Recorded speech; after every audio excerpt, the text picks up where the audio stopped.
Relational databases are the foundational infrastructure of modern civilization, but at their core, they are inherently passive, vulnerable storage drives. Left to its own devices, a passive database is completely blind.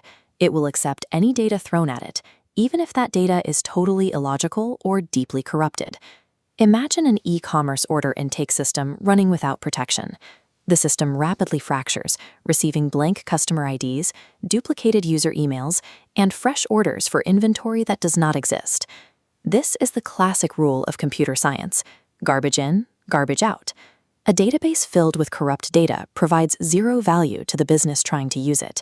You cannot rely on humans to always input perfect data. To survive, database architects build automated gatekeepers directly into the system architecture. These strict, programmable gatekeepers are called SQL constraints. A database is only as valuable as the invisible, unyielding rules actively defending it from human error. The first line of defense consists of column-level constraints. These are designed to intercept and fix missing or empty data points before they ever hit the storage drive. The not null constraint explicitly blocks any attempt to submit an empty field. It demands a value. If a value isn't provided, the default constraint acts as a safety net, automatically injecting a preset value to keep the record intact. But sometimes data isn't missing. Sometimes it exists, but it's logically invalid.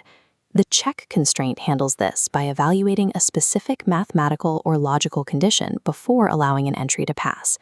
Say you have a platform restricted to users 21 and over. If a user attempts to input an age of 15, the system acts immediately. The insert operation fails on the spot. Because 15 falls outside the allowed range of the check condition, it is entirely rejected. Column constraints transform a passive ledger into an active filtration system, guaranteeing every single piece of data is logically sound.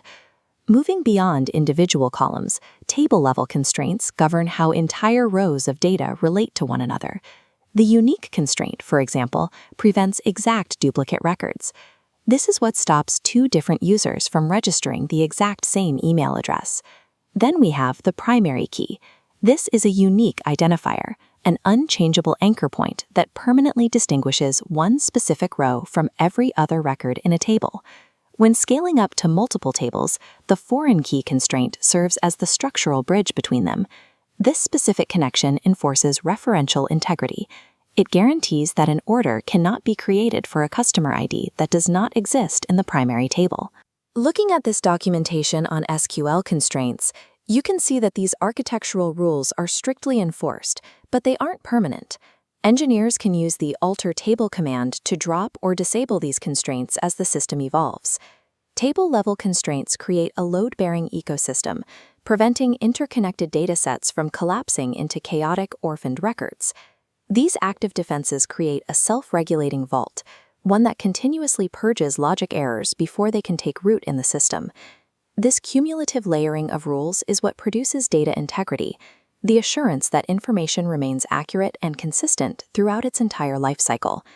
This structural perfection pays off directly for the data analysts who later run complex queries, like inner and full outer joins, to extract insights. They can trust their queries implicitly. They never have to worry about chasing ghost data or matching corrupt records, because the constraints already filtered the noise.